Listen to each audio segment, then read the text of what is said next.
Hi, I'm Susan Shaner, and I'm your host tonight of Community Forum, and I have the great pleasure to have with me, to welcome back actually, Jeremy Stein, who's the Executive Director of Connecticut Against Gun Violence. Welcome, Jeremy. Thank you for having me again. Great to have you back. Now, when you first came on the show, you were just assuming your role as Executive Director, and that was just shy of 2 years ago. That's correct. So a lot's happened since then, unfortunately.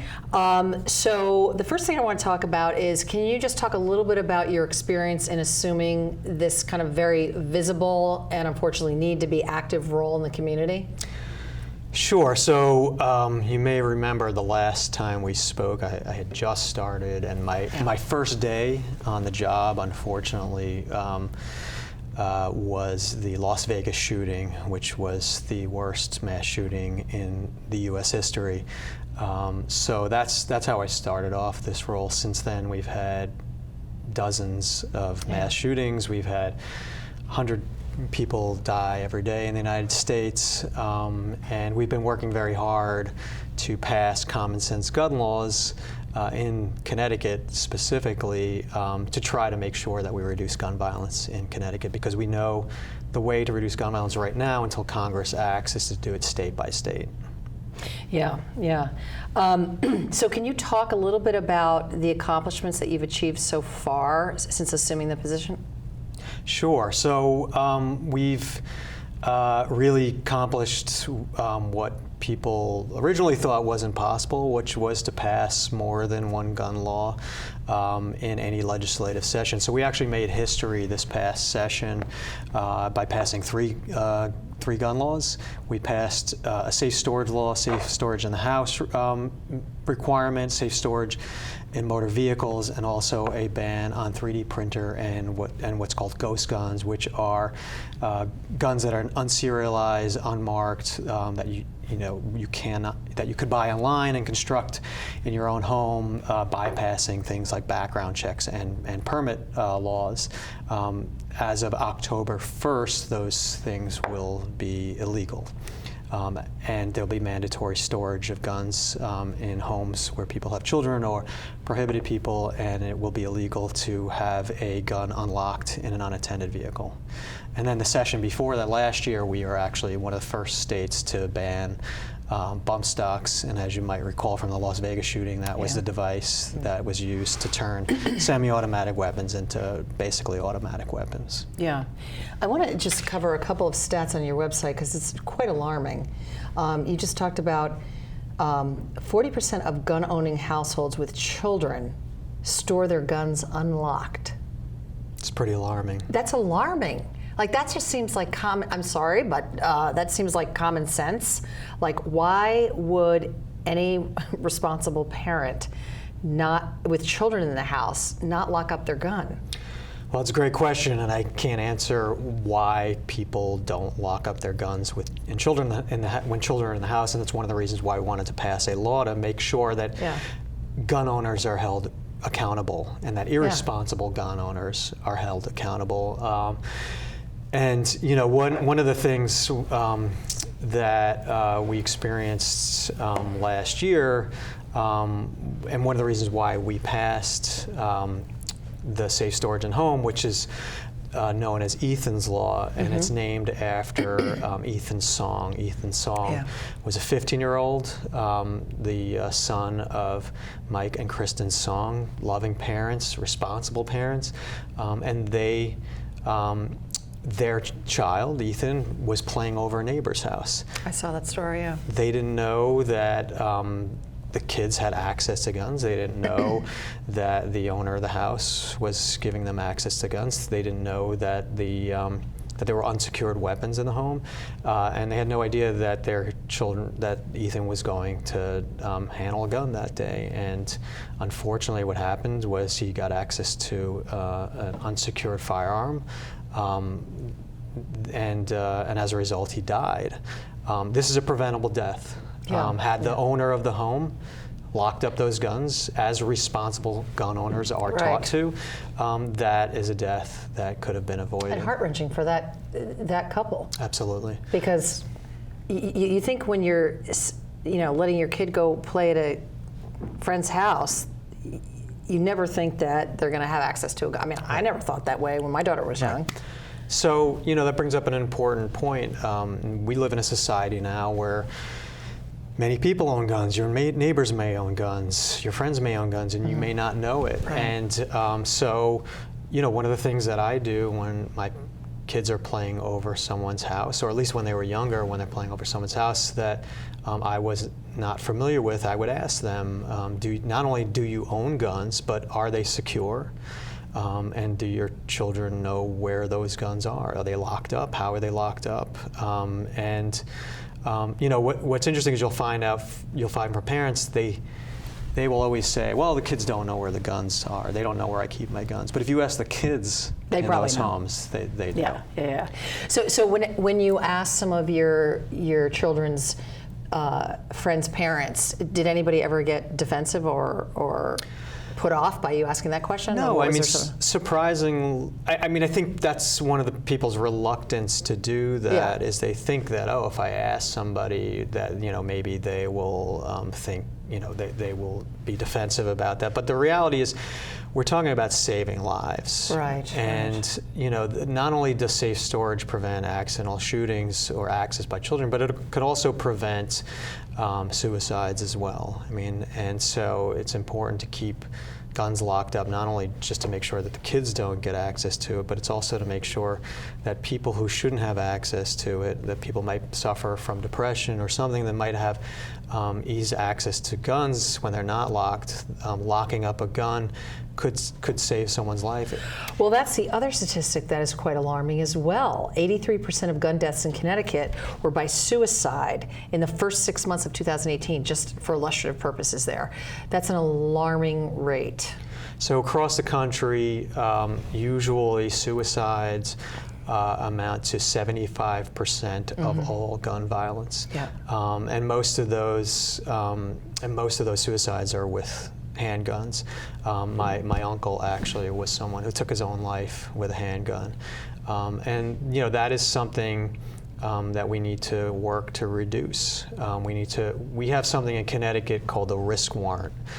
You may have heard it being called around the country as an extreme risk protection order, or ERPO. Yeah. Sometimes you hear it referred to as a red flag law. But this is something that was invented in Connecticut, and the whole purpose of this is to allow the police, when they have cause, and to get a warrant, so that they can remove guns from the homes of people who might harm themselves or others. And this is something that is not only used in Connecticut, but has been proven to reduce gun violence greatly in Connecticut. And as a result of studies like they did in Duke that show that this is a way to reduce gun violence, other states around the country and even Congress have been looking to pass this kind of law.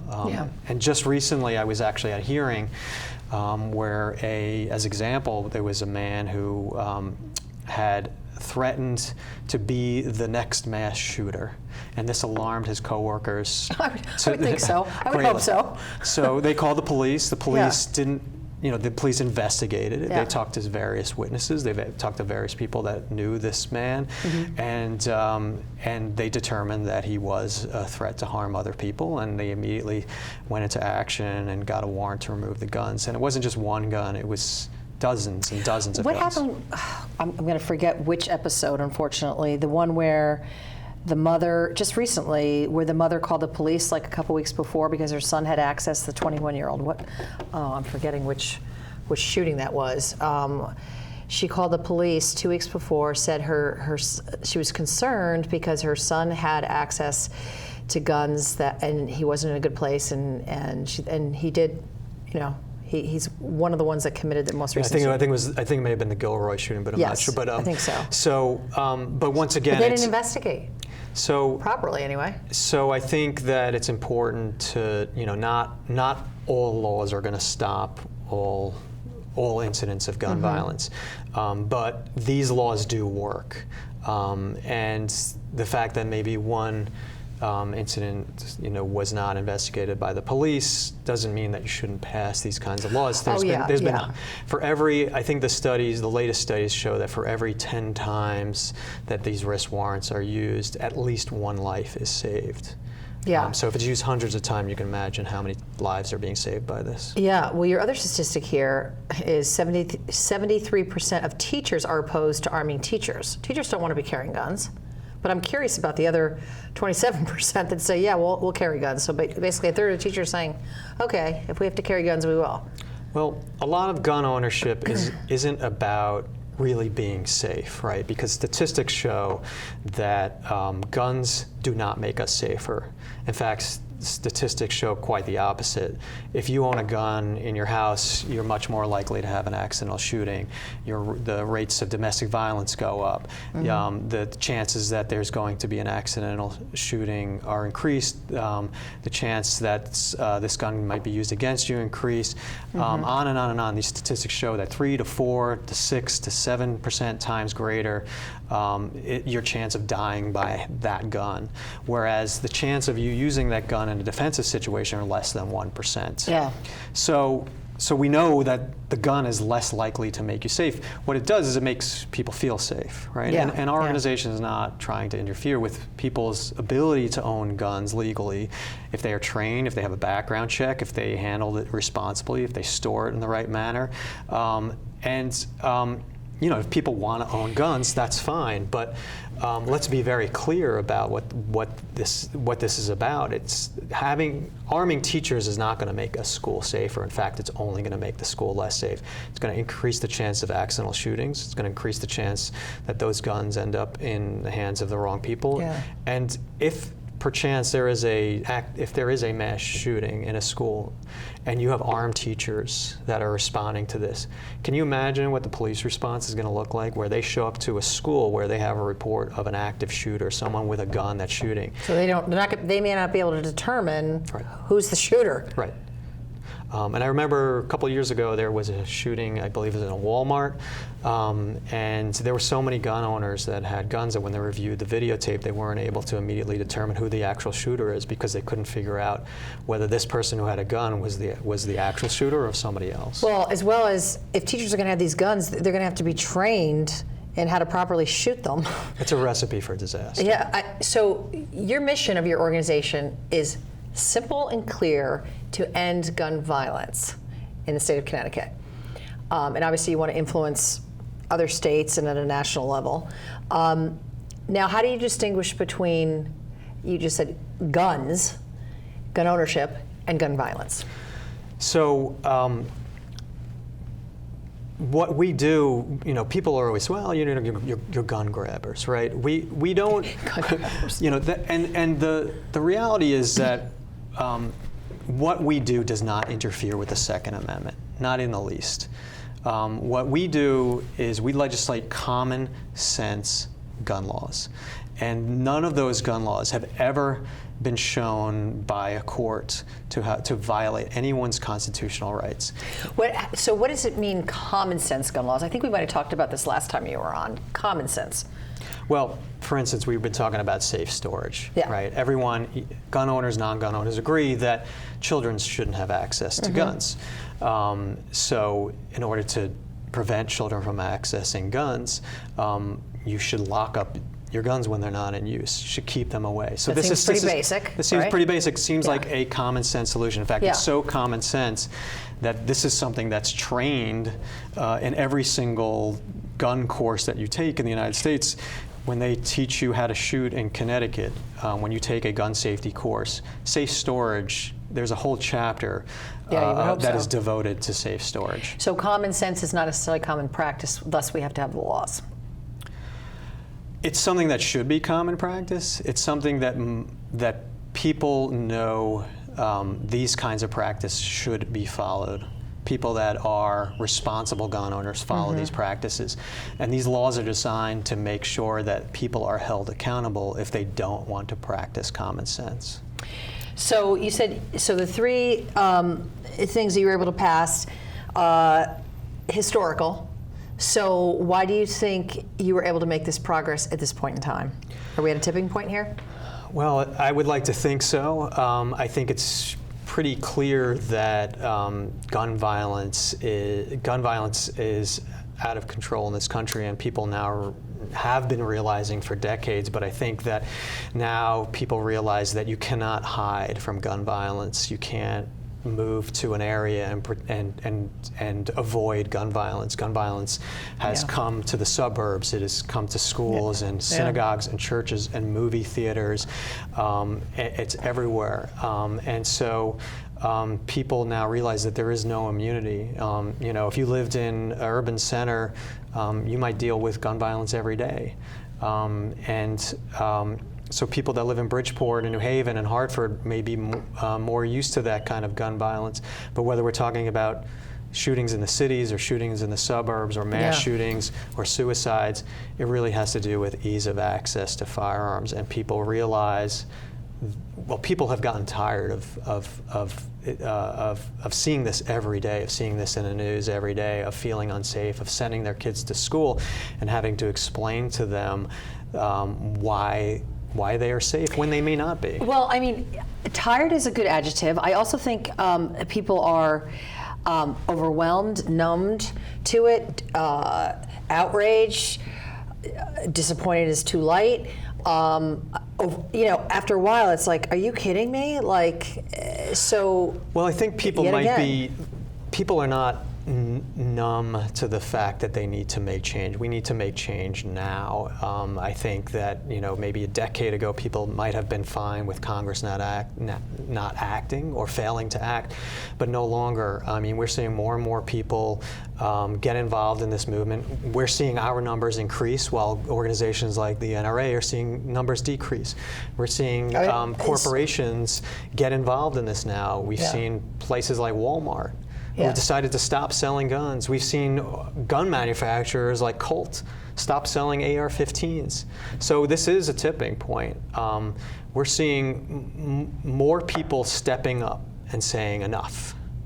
So, I mean, obviously, corporations are in business to make money. We like to think in this day and age that some more are doing that with even a stronger sense of social conscience. So is there really less demands for these guns? If they're stopping to make them and the NRA is losing some of the membership, I mean, you know, what do you think is happening there? Well, I think there is less demand for some guns, but I think in some regards, guns are not owned by everyone in the United States. In fact, it is a minority of people that own the majority of the guns. And that's true. So there's always going to be a demand to feel safe. Right? There's always going to be a demand for people to feel like they need something to feel safe, as long as they don't feel safe. But the answer is not more guns don't make you safer when there's so much gun violence already. The guns are not the answer. Well, all you have to do is look at the stats in terms of how many guns are owned in this country versus other countries. I mean, it's completely outrageous. I mean, we are well far and above any other country around the world. That's right. So what's next on your agenda? So the next thing we are going to be concentrating on are exactly what we've been talking about. Is the big numbers in gun violence are suicide, urban gun violence, domestic violence, and we want to make sure that this next session that we're concentrating on reducing an initiative to reduce urban gun violence, initiatives to tighten up our laws that protect people that it might be at extreme risk to harm themselves or others, and to make sure that our domestic violence laws are as strong as possible, so that people who are at risk or in abusive relationships, that it does not turn fatal, and that those that people have the appropriate protection, and that those who shouldn't have firearms don't. People who abuse their spouses should not own firearms. Yeah, I had a friend who was killed by her husband in the state of Connecticut. And owning a firearm only increases your chance of that happening in your household. Yep. So those are the things that I think we're going to concentrate on the next session. We have passed, we've always led the nation in Connecticut, and many other states follow our lead. And as a result, our laws work. We have the 5th lowest gun death rate in the country, and we have the 3rd strongest gun laws in the country. And there is a direct correlation between the strength of your gun laws and the low rate of gun death in that state. Yeah, I know we have a statistic to back that up. And what you said recently, might have been some press conference I saw you on, but is that we're doing great in Connecticut. We've made great progress. But clearly, our neighboring states, we also have to influence them, Sure. as well as on a national level. So we can pass all the laws we want in Connecticut, Yeah. but we cannot. We need states like Maine and New Hampshire and Vermont Yep. to act as well. So because there may be a low percentage of guns that are being purchased in Connecticut or that are being used in the commission of crimes, that does not mean that guns aren't coming in from out of state. Yeah. So about 50% of all the guns that are being used in the commission of crimes are coming from outside of Connecticut, and those are coming from states that have weaker gun laws, like Maine, like Georgia. Yeah. And so, if you look at when Connecticut first passed its permit to purchase laws, gun violence was decreased, I think, by about 15%. It may have been even higher than that. And then there were states, I think it was Indiana, that reversed. They repealed their permit to purchase laws, and in states like that, gun violence increased. Yeah. So there is a relationship here. We know strong gun laws save lives. We know that. We know the laws work. Now, I want to talk for a few minutes about, you're going to Washington tomorrow. Correct. And it's regarding the ban on assault weapons bill. That's right. That's up. And there's going to be a lot of people. I know there's a number of organizations, families from Chicago, St. Sabina, Purpose Over Pain, I'm trying to think, Newtown Action Alliance, and 100 other groups. Talk a little bit about that. Sure. So Connecticut Against Gun Violence is one of the sponsors of that event. And while we have an assault weapons ban in Connecticut that we passed after Sandy Hook, and actually there was an assault weapons ban even before that, this is a movement to make sure that we pass an assault weapons ban on the national level. And so, once again, these are organizations, and we're expecting a lot of protesters right on the west lawn of the Capitol, demanding that these weapons of war be taken out of the hands of civilians. There is no reason why these kinds of weapons that were designed for combat, that were designed for warfare, that were designed to be put in the hands of our soldiers, why they should be in the hands of an everyday citizen. Yeah. Speak to a little bit about, again, what's next in terms of just, you could be working 24/7 in this job, right? So how do you manage it, and kind of what's next to feel like we're getting to that next level? So we have our legislative session coming up this year. So we're going to be working hard to make sure that we try to pass common sense laws that are going to work to reduce gun violence. It's not, we want to make sure that whatever we're doing is actually going to work towards reducing gun violence, and we do it with the help of hundreds of thousands of people. We don't do it alone. We need everyone's help to help us do this. So we need people to come to the Capitol to help us talk to the legislators, make sure that they are demanding these kinds of laws, and to talk to your legislators, and if they don't want to vote for these kinds of bills, to find out why they aren't voting for them. We need people to educate themselves about the truth of gun ownership and gun violence. And if you choose to own a weapon, that you do so knowing that this is a great responsibility. This isn't something that you buy a gun and leave it on the kitchen table while your kids are in the next room. This isn't that just something seems that crazy you leave, to me. You shouldn't leave guns in cars and go shopping. And as of October 1st, if you decide that you're going to leave a gun under the front seat of your car and then go into Walmart, you might be a felon. And the reason why these laws are in place is because because accidents happen, because kids get access to guns. Because So if a policeman happens to be walking by, sees that, they'll run the plates, try to find the person, and. Well, I mean, I think the other thing is that what we're seeing is in these cities that guns across the country, that people are stealing cars, or people are entering cars, and they are obtaining firearms that way. And so if you can go into a car that's locked or unlocked and get a firearm, that's a problem, and you should be held responsible. For allowing that gun to access into the street. So is that the case, that if a cop happens to be walking by and he sees that, he can try and track down the owner, and they would be arrested for having that? Oh, I would hope so. Right. Okay. I mean, I hope so. So we've got one would hope so. We've got 2 more minutes, and what would you say to the average citizen who? I mean, you've got your cadre of people who are out there active, but your average citizen who's doesn't know what to do, is feeling overwhelmed by so many things. What can they do to help? I know on your website you've got about 10 things listed there. So I think first and foremost, get involved. Whether that's in the form of coming to the Capitol, testifying, calling your legislator, testifying at a public hearing when these bills are on the in the committee stage.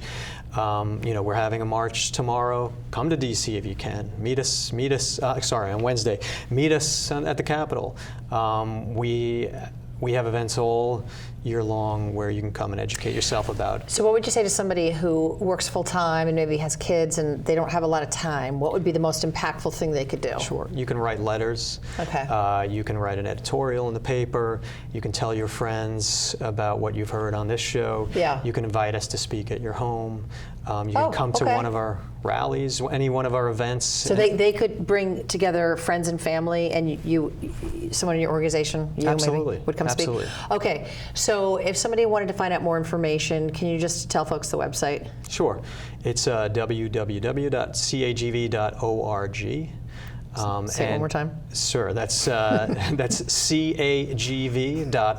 Okay. We also have a Facebook page. You can like us on Facebook. We're on Twitter. We're on Instagram, and we have. We're always sponsoring any events that we think will either educate the public or will help get people involved in preventing gun violence. Okay, Jeremy, thanks again for coming back on. My pleasure. Thanks for having me. Okay.